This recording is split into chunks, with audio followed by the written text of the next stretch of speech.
All right, everybody, welcome to Studio B. I am your host, Pastor MDH. Thank you so very much for joining us here on the set today. We greatly appreciate your viewership and your followership. Remember, wherever you're watching us from, YouTube, Facebook, Instagram, wherever it may be, like, comment, subscribe. Let us know how we're doing here on the set of Studio B. Thank you for all of those who continually tune in and support us here on this podcast. We pray that 2023 has been a good couple of weeks for you thus far, as we are already in week number 3, week number 2, going into this new year. But today, here we are on January the 16th, the day that we are commemorating the day of one of our national heroes, and that being Dr. Martin Luther King, to which I have spoken at length on this particular podcast on many different occasions. I regularly draw from that well of wisdom of Dr. Martin Luther King still in my everyday practice as a person, as a husband, as a father, and trying to be a great citizen here in this world. So I greatly appreciate Dr. Martin Luther King. I don't know just about him from the books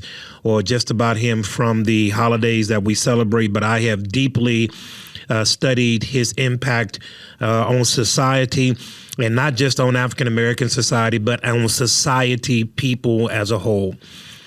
So happy Dr. Martin Luther King Day to all of you guys.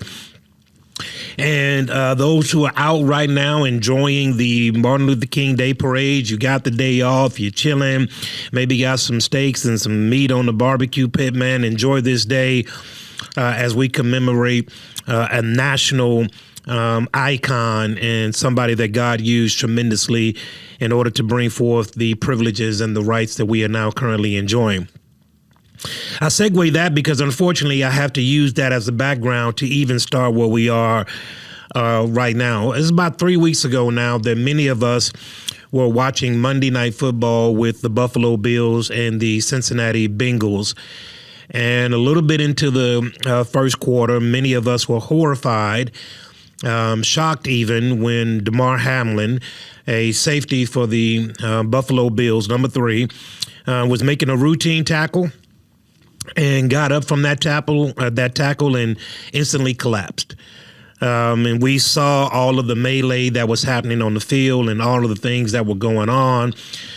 Players that were bended on bended knee. Both Cincinnati Bengals and the Buffalo Bills were gathered together in a time of prayer.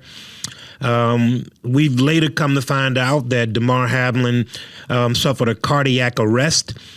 His heart stopped beating, to which they had to perform emergency CPR on the field. And then later, as he was in the ambulance, he coded again, to which they had to revive him again through CPR and heart defibrillators. To all of us who were watching that collectively in the United States and even around the world was a galvanizing moment to which we all came together. And it wasn't about black or white. It wasn't about rich or poor. It wasn't about educated, non-educated. You had people from all different walks of life that were generally concerned about the well-being of this young brother. And it was a beautiful moment to, at one point in time in all of this political divisiveness and racial foolishness that we have in our world, that we actually got to see people on one common accord. Everybody was aimed in the same direction and everybody was thinking the same thing. It was a wonderful thing to behold. And for the first time in a long time, even in the NFL, where the players are not allowed to have Bible verses on their helmets or on their shoes or anything of any religious context, the NFL, Roger Goodell says that is off limits. We can do every other thing, but you cannot put religion. You can't put praying hand emojis on. You can't do any of that in the NFL. It is absolutely untolerated. But in that moment, 3 weeks ago, Monday, 3 weeks ago to the day, as a matter of fact, that day you saw people engaged and actively talking about prayer. The head coach for the Buffalo Bills, was talking about prayer, but talking about prayer in such a way as to be specific about what the Bible says about prayer. People were engaged in religious conversations and praying to God about God would heal him and God would hold the doctor's hands and all of these things that were going on around the world. And here it is, the NFL that says you can't have anything to do with religion. At one point in time, all focuses were on religion. Even Dan Orlovsky on ESPN stopped in a moment of public prayer in the middle of his address on ESPN and prayed for Damar Hamlin on air. And ESPN did not cut him off or did not abruptly end his session. And I've often said that you can deny God all you want. But life is going to hit you with a body blow to where you're going to have to reach beyond yourself to something you have no control over. I've said this a lot. So then we started, the whole conversation was, how could this have been avoided? When you start looking at what the experts say about this cardiac arrest, it was a 1 in a million type of accident. It was so specific and had to be done at such the specific time that it is impossible to try to figure out what could have been done to not allow this to happen. It is a rarity in the human existence for this particular type of thing to happen in this particular way. Normally, we see these type of events and we see these type of instances in baseball when a batter is struck by a baseball or a pitch. But in this particular instance, Damar Hamlin got hit in the chest, and at the very split second that his heart was getting ready to go into another rhythmic movement, he got hit in the chest, thus causing his heart to skip a beat and then go into cardiac arrest. It was a misnomer. It was an absolute 1 in a million type of deal. There was nothing that could be done that could have avoided that. It's just one of those things in life that you just can't explain. I preface all of that because I just received an email from a friend of mine from the scientificamerican.com. And I'm going to have this link somewhere. You're going to see it somewhere on the screen, a little screenshot of it. This particular event that happened 3 weeks ago with Damar Hamlin, and the whole world was galvanized on one particular accord, and everybody was saying, hey, man, it don't matter this, it don't matter that. It's just this young man that we are concerned about. Some way, shape, or form, we got to bring race into this equation in some way, shape, and or form. The Scientific American had a story that ran on January the 6th, 2023. This is the Scientific American.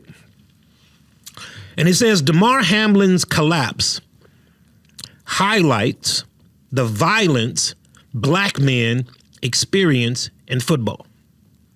That's the headline. The headline is, Damar Hamlin's collapse highlights the violence black men experience in football.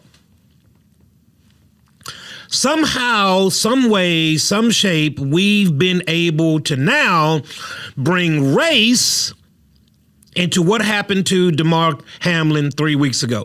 The very event where everybody galvanized, holding hands, same accord, we somehow in America have figured out a way to bring race into this equation. So Damar Hamlin's collapse was a result of the violence of black men and how they experienced that on the football field. It further goes on to say the terrifying, ordinary, in quotation marks, nature of football's violence disproportionately affects black men. Millions of people watched Damar Hamlin, a 24-year-old player from the National Football League, execute seemingly a routine tackle during his highly anticipated Monday Night Football game. Immediately after, Hamlin rose to his feet and then collapsed. Players from both the teams of Buffalo Bills and the Cincinnati Bengals created a tight huddle around him, and as they began to pray for Damar Hamlin, we later learned that Damar Hamlin suffered a cardiac arrest to where his heart has suddenly stopped working. Watch this. The scene was horrific. I want you to see how they're painting this picture. It was horrific, and both for the regularity and the exceptionality. Matt Gutman of ABC tweeted as much. The scariest part of that hit is that it wasn't scary at all, especially when it normalizes black men. The ordinary violence has riddled the sport, and it disproportionately affected black men. Now, everybody, this is in the Scientific American. You can go to scientificamerican.com and you can read this. I don't think the story is warranted, worthy enough for me to read any more of this debacle called a news story. But some way, shape, or form, we have figured out a way to infuse what is not there to what is there.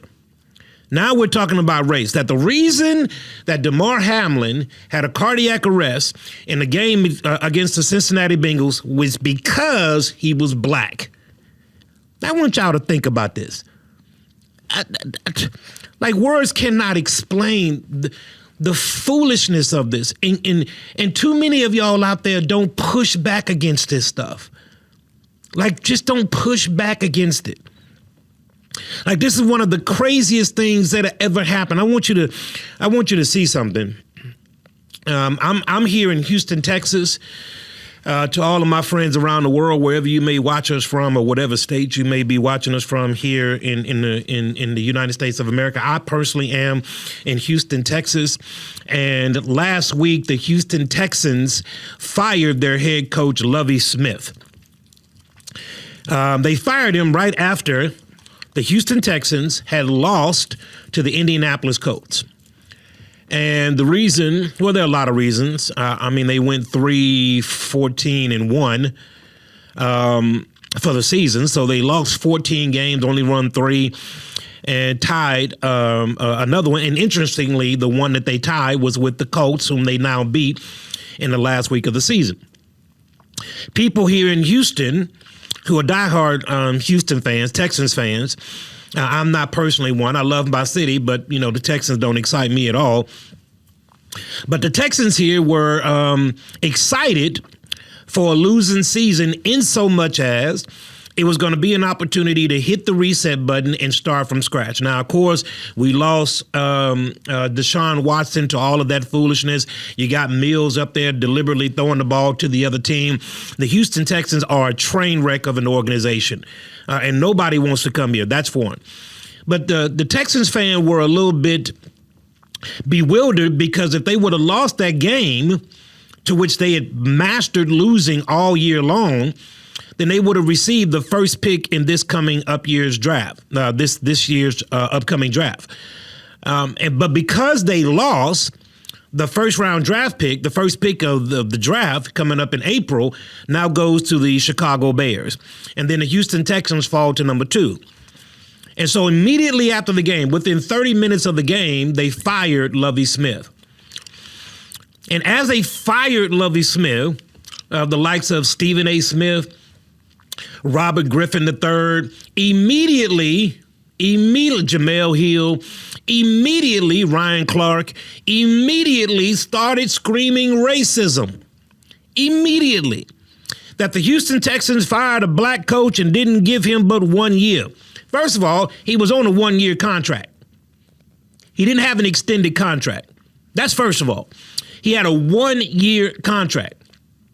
But here we are, immediately when Lovie Smith is fired from the Texans, everybody starts calling racism. First card that they pull out. Now, makes no difference that they only won 3 games, lost 14, and tied once. This man is on a 1-year contract. He uses this last game to go out and win a game that he should have lost. And immediately the world goes into an uproar that Lovie Smith is a victim of racism. You guys remember Brian Flores, who was the head coach of the Miami Dolphins, who filed a lawsuit against the Miami Dolphins and the NFL claiming discrimination in regards to black head coaches. It was 3 days after that lawsuit that the Houston Texans hired Lovie Smith. Now, remember, Lovie Smith used to be in Chicago. Lovie Smith came in with a 109 winning record, but he lost 139 games, right? So he wasn't on the high side of winning. He came in with a losing record. But it was 3 days after that lawsuit that the Houston Texans hired him as a head coach. This comes after Romeo Crennel being the black head coach for the Houston Texans, okay? Now, I want you to think about why everybody is screaming from the rooftops that it was only 1 year that the Texans gave Lovie Smith and then they fired him. First of all, let me just tell you what, apart from racism, the Texans are a dysfunctional organization, from the highest all the way down to the lowest. Okay, but with that being said, why are we always screaming racism? Everybody, because you need to hear this. Racism is profitable in the United States of America. Racism, it makes no difference about your job assignment, how your job performance. All I got to do is scream racism. All I got to do is scream racism. All I got to do is scream discrimination. That's all I got to do. And the hounds will come howling. That's all I got to do. Makes no difference about how I perform. All I got to do is scream racism.